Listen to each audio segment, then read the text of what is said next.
Hello everyone, welcome back to my YouTube channel Ravi Cloud Physics. Today we will discuss motion of a charged particle in a uniform electric field and last time we have discussed about toroid. बच्चों आज जो हम पढ़ेंगे, आज हम पढ़ रहे हैं उस टॉपिक का नाम क्या है, motion of A charge particle in a uniform electric field. यानी हमारे पास क्या होगा, यूनिफॉर्म इलेक्ट्रिक फील्ड होगा, ठीक है। उसके अंदर एक चार्ज पार्टिकल को हम प्लेस करेंगे तो ठीक है, उसका कैसा पाथ होगा, यानी वो चार पार्टिकल। अब आपको पता है कि चार पार्टिकल को जब भी इलेक्ट्रिक फील्ड के अंदर प्लेस करते हैं तो उस पर फोर्स लगता है डेफिनेटली, F बराबर क्यू ही। तो कितना फोर्स लगेगा उस पर और उसकी ट्रेजेक्ट्री क्या होगी, उसके बारे में हम डिस्कस करें। तो स्टार्ट करते हैं। फिर टॉपिक का नाम क्या है, motion of A charge particle, motion of A charge particle in a uniform electric field. Motion of A charge particle in uniform electric field. पहले हम कुछ कंडीशंस मान लेते हैं, क्या क्या जो हम मानना है। कंसीडर ए चार्ज पार्टिकल, सबसे पहले हम कंसीडर कर रहे हैं चार्ज पार्टिकल, ओके।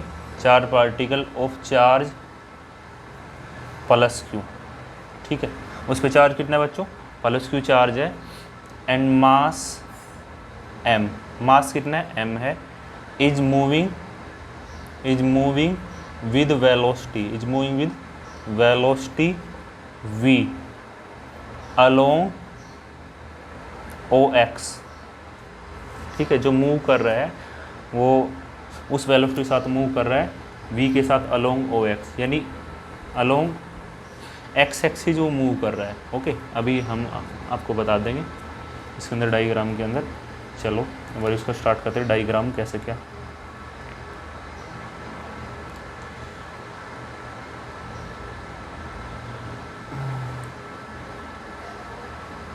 आसान टॉपिक, कोई दिक्कत नहीं, बस स्टेप बाय स्टेप आपको समझना है।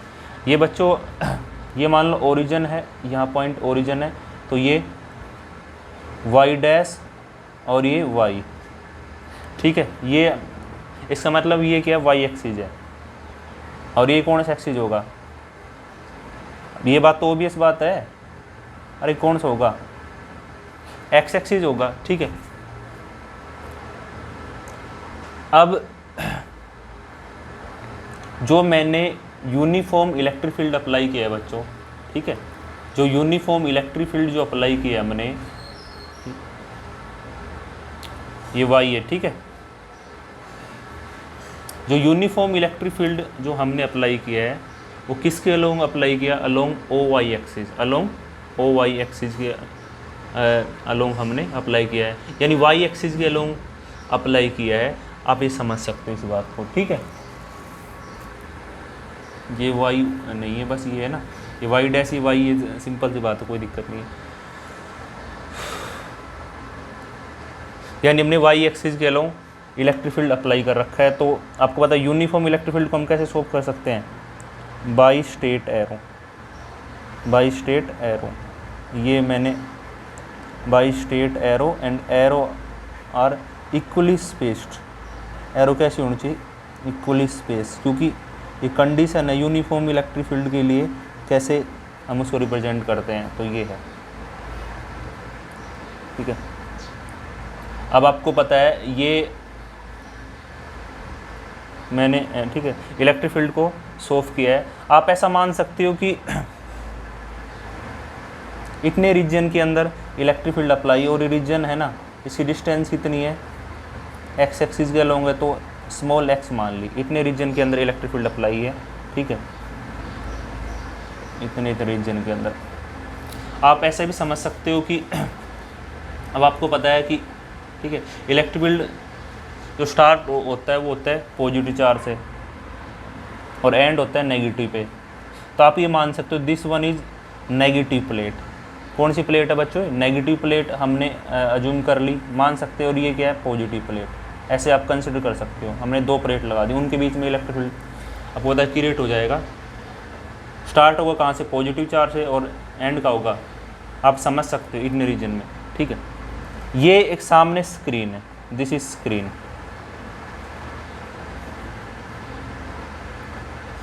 ठीक है। अगर यूनिफॉर्म इलेक्ट्रिक फील्ड नहीं है, सपोज करो 4 पार्टिकल ओ पे था और यूनिफॉर्म इलेक्ट्रिक फील्ड नहीं है, ठीक है, फील्ड अप्लाई नहीं कर रहे हैं हम, तो 4 पार्टिकल जो हमारा मूव करेगा वो स्ट्रेट लाइन के लो मूव करेगा अकॉर्डिंग न्यूटन फर्स्ट लॉ। अगर आपको पता है अगर कोई फोर्स नहीं लग रही, एक्सटर्नल फोर्स काम नहीं कर रही, तो उसका मोशन कैसा होगा, यूनिफॉर्म मोशन स्ट्रेट लाइन। तो वो अगर ओ पे है तो ऐसे ही चलेगा। अगर ये फील्ड नहीं है, ये इलेक्ट्रिक फील्ड नहीं है, ये एरो नहीं है, ये इलेक्ट्रिक फील्ड नहीं है, तो की बात कर रहा हूँ, ठीक है, तो वो कहाँ पे हिट करेगा, स्क्रीन को, ए पे। देखो कंसेप्ट ये है बच्चों, मेन ए पॉइंट पे हिट करेगा। अगर ओ से चल रहा है 4 पार्टिकल, स्ट्रेट चलेगा क्योंकि एक्सटर्नल फोर्स काम नहीं कर रही, इलेक्ट्रिक फील्ड की अब्सेंस में बात कर रहे हो, यानी इलेक्ट्रिक फील्ड नहीं है। अगर इलेक्ट्रिक फील्ड है तो क्या होगा, तो यहाँ से 4 पार्टिकल स्टार्ट होगा, ठीक है, उसकी पार्टिकुलर वेलोसिटी कंसिडर करेंगे, वी वेलोसिटी साथ वो मूव कर रहा है, हमने मानी है ना वेलोसिटी, देखो वी मान रखी है, ठीक है। अब मैं बात कर रहा हूँ यूनिफॉर्म, अगर ये फील्ड होगा तो फील्ड होगा, अगर 4 पार्टिकल है, चार्ज कितना है, क्यू है, और इलेक्ट्रिक फील्ड कितना है, ई है, तो एफ बराबर क्या है, क्यू ई, तो एफ बराबर क्या है, क्यू ई।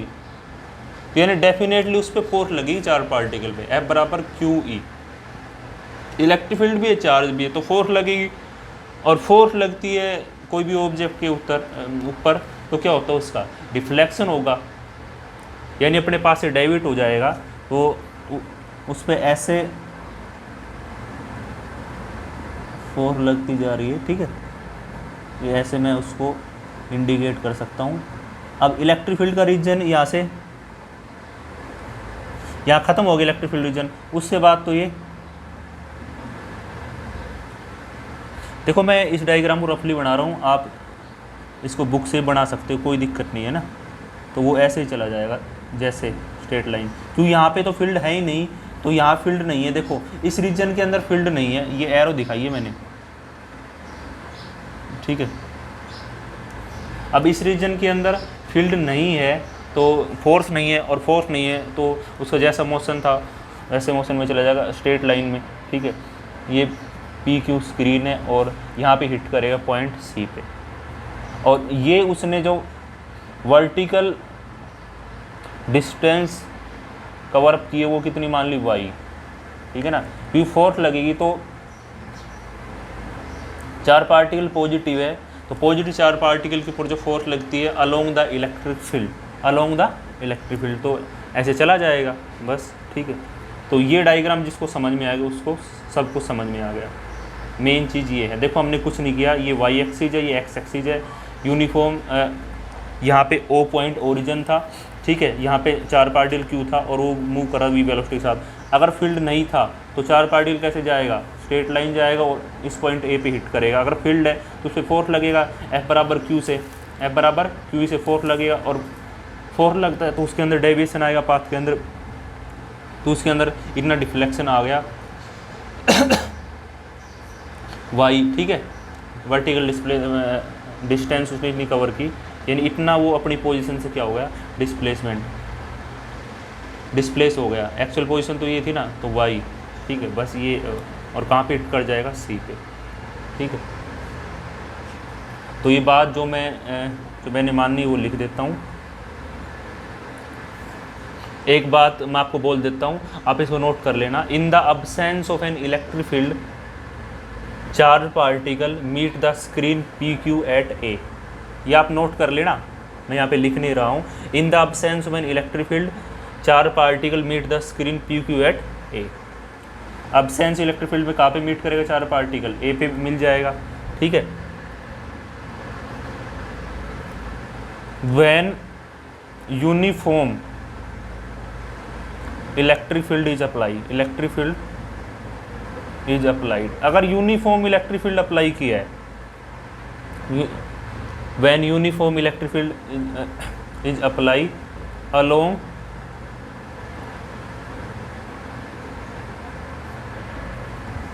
ये वाई है बच्चों, ये वाई है, सॉरी ये वाई है और ये वाई डैश होता है, ठीक है, अलोंग ओ वाई के अलोंग अप्लाई किया है तो उस पर फोर्स लगेगी, then charge particle, then charge particle will experience an force, तो उस पर फोर्स लगे डेफिनेटली। और कितनी फोर्स लगेगी वो आपको पता ही है, एफ बराबर क्यू ई फोर्स लगेगी, ठीक है। जब भी चार पार्टिकल, इसमें इक्वेशन नंबर फर्स्ट। और इस फोर्स की डायरेक्शन क्या होगी बच्चों, एफ बराबर क्यू ई फोर्स लगेगी। इस फोर्स की direction of F is same as E. जो इलेक्ट्रिक फील्ड की डायरेक्शन होगी वही किसकी डायरेक्शन होगी, फोर्स की, ठीक है। क्योंकि चार पार्टिकल पॉजिटिव है तो फोर्स लगी तो एफ इजकल टू एम में होता है न्यूटन सेकेंड लॉ से, तो डेफिनेटली वहाँ पे क्या होगा, एक्सेलरेशन। तो एज आपको पता है एफ बराबर एम में, इक्वेशन 2, ठीक है। कंपेयरिंग इक्वेशन फर्स्ट एंड 2, अगर इन दोनों को मैं कंपेयर करता हूँ बच्चों, कितना आ जाएगा, M A is equal to Q E, तो ए कितना आ गया, Q E by M, A कितना आ गया, क्यू ई बाई एम, ठीक है। और इस एक्सेलरेशन की डायरेक्शन अलोंग क्या होगी, ओ वाई के अलोंग ही होगी, ऐसे ही तो होगी, चार पार्टिकल ऐसे फोर्स लगेगी, तो जो फोर्स की डायरेक्शन वही किसकी, एक्सेलरेशन की, ठीक है। तो आप ये बात यहाँ पे नोट कर सकते हो। चलो मैं यहाँ पे लिख देता हूँ, this acceleration being perpendicular to motion of charge particle, motion of charge particle क्या होगा, perpendicular, will not change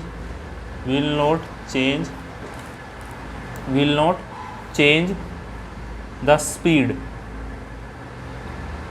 of the charge particle along O X. तो चार पार्टिकल स्पीड को चेंज नहीं करेगा, this acceleration being perpendicular to the motion of charge particle will not change the speed of charge particle along O X. तो O X के along वाली speed को change नहीं करेगा। अब आपको पता है कि हमने देखो कितने रीजन के अंदर फील्ड अप्लाई किया है, एक्स रीजन के अंदर इलेक्ट्रिक फील्ड, वेलोसिटी कितने, चार पार्टिकल की वी। तो यहाँ से हम कैलकुलेट करते हैं टाइम, तो टाइम कितना आएगा, एज टाइम कितना आ जाएगा, एक्स बाई वी। अरे सिंपल सी बात है ना, क्या सिंपल सी बात है, देखो आपको पता है स्पीड क्या होता है, speed equal to distance upon time. तो टाइम कितना आ जाएगा, डिस्टेंस बाई स्पीड, डिस्टेंस कितनी है एक्स, स्पीड कितनी है वी, ठीक है। ये equation number 3। Using equation of motion, using equation of motion का तो यूज करना ही पड़ेगा क्योंकि हमें इसका पाथ देखना है। कौन सी इक्वेशन है, एस बराबर u t plus half a t square, S बराबर u t plus half a t square equation का बच्चों हम यूज कर रहे हैं, एस बराबर u t plus half a t square. अब इसका डिस्प्लेसमेंट जो हो रहा है वो किसके अलोंग हो रहा है, वाई के अलोंग। तो अगर मैं इसका यूज करता हूँ एस बराबर हाफ ए टी स्क्वेयर का, तो एस तो मेरा किसके बराबर है, वाई के बराबर है। तो डिस्प्लेसमेंट किसके अलोंग हो रहा है, वाई एक्स। और यू कितना होगा, स्टार्टिंग वेलोसिटी 0, ठीक है। ए की वैल्यू है मेरे पास, ए की वैल्यू मैंने कैलकुलेट की है क्यू ई बाई एम, ए की वैल्यू है, एक्सेलरेशन की वैल्यू है ना, ए की वैल्यू है, और टाइम की वैल्यू, टाइम की कितनी है, एक्स बाई वी। ये मैंने सारी चीज़ कैलकुलेट कर ली। अब ये मैं इसमें पुट कर दूँ, एस बराबर u t plus half a t square के अंदर, तो एस की जगह तो वाई आ गया, यू की जगह 0 इंटू में टी हाफ, ए की जगह कितना क्यू ई बाई एम, और टी की जगह एक्स बाई वी का स्क्वेयर, ठीक है। ये मैंने लिख दिया। अगर इसको अरेंज करता हूँ तो कितना आएगा, X square 2m V square Q E Y, ये आ गया। इसको अरेंज करूँगा तो मैं ये आएगा, X square is equal to 2m V square upon Q E into में वाई। अब आपको पता है ये चीज़ कॉन्स्टेंट है, मास भी जिस पर्टिकुलर वेलोसिटी के साथ मूव कर रहा है, इलेक्ट्रिक फील्ड भी यूनिफॉर्म और चार्ज का मैग्नीट्यूड भी, तो ये constant 2m V square Q E is equal to K, ये कॉन्स्टेंट है, ए कॉन्स्टेंट, ये कॉन्स्टेंट है बच्चों, ये क्या है, कॉन्स्टेंट। तो ये कॉन्स्टेंट तो X square is equal to K Y, X square is equal to K Y आ गई। और ये इक्वेशन किसकी है बच्चों? इक्वेशन ऑफ पैराबोला आपने पढ़ रखी है बच्चों, आपने काफ़ी इक्वेशन पढ़ रखी है। X square is equal to 4ay, ठीक है, Y square is equal to 4ax, ये सारी इक्वेशन किसकी है? पैराबोला की, ठीक है। तो इसका मतलब ये इक्वेशन अगर पैराबोला का ही आई है तो इसका मतलब क्या? चार पार्टिकल को अगर यूनिफॉर्म इलेक्ट्रिक फील्ड के अंदर हम प्लेस करेंगे तो उसका पाथ कैसा होगा? पैराबोलिक। कैसा होगा? पैराबोलिक। मैं लिख देता हूँ, this is equation of parabola, ठीक है, parabola. Hence inside the electric field the charge particle, hence inside the electric field the charge particle moves on a parabolic path OB। इस पॉइंट को नाम दे देते हैं बी, यानी चार पार्टिकल ऐसे मूव करेगा। आपको पता है ना पैराबोला कैसे बनता है? Upward, downward, left handed, right handed, तो ऐसे चल रहा है ना, तो ऐसे ही हो रहा है। थोड़ा सा पाथ देखो आप यहाँ से, तो चार पार्टिकल का पाथ कैसा होगा? Parabolic. And on leaving the field, और जब ये फील्ड को क्रॉस कर जाएगा, it move along straight line BC, तो स्ट्रेट लाइन के अलोंग मूव करेगा। आपको पता है ये, तो आपको पता है किसके अकॉर्डिंग लिखा है? न्यूटन फर्स्ट लॉ के अकॉर्डिंग। अगर फोर्स ही नहीं लगेगी, फील्ड से बाहर जाते ही फोर्स काम नहीं करेगी, तो फोर्स नहीं, इनएक्चुअल फोर्स है, तो यूनिफॉर्म मोशन होगा लॉन्ग स्ट्रेट लाइन, ठीक है। तो आज हमने देखा कि अगर हम एक चार पार्टिकल को यूनिफॉर्म इलेक्ट्रिक के अंदर प्लेस करते हैं, ये डायग्राम इम्पोर्टेंट है, ठीक है। यूनिफॉर्म इलेक्ट्रिक, ये वाई एक्सिस, ये एक्स एक्सिस, ये यूनिफॉर्म इलेक्ट्रिक के अंदर प्लेस करते हैं तो उसका पाथ कैसा होता है? पैराबोलिक। ये MCQ टाइप में भी आ सकता है। Okay, I hope you enjoy this lecture and keep watching. Thanks for watching.